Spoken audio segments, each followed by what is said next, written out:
Also to add to that, when I moved to Florida in 2008, and pretty much I retired at the time because I took care of my finances. What I'm trying to, help pharmacists right now, try to organize them and show them, hey, there is a way to get out of the debt and start your savings. So I did that planning, and that's why I'm passionate about also helping fellow pharmacists.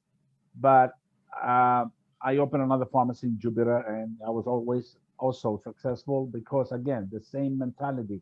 You take care of the customers, your employees, and your family. Everybody's your. But when unfortunately, I got sick with leukemia in 2012, and I was dying pretty much within 3 months. So I went from 250 pounds to down to 149 for within a short period of time. So I ended up going to MD Anderson. That's another story altogether. But they saved me. And what that taught me is I realized how much people actually care about me. A lot of times as pharmacists, we always feel like, oh, we just counting pills, we're just labeling bottles, and you don't. A lot of times, a big majority of the people, they don't have that, that to give you a little bit of a, hey, thank you for helping me out.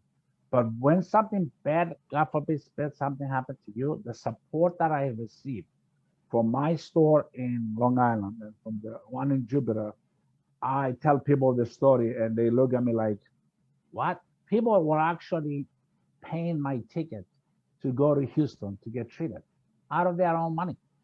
So, just when you think that you just, doing your normal stuff, you're doing your job, you have a lot of value, a lot of people looking up to you. I worked for CVS for maybe 2 years after I got sick and I sold my business.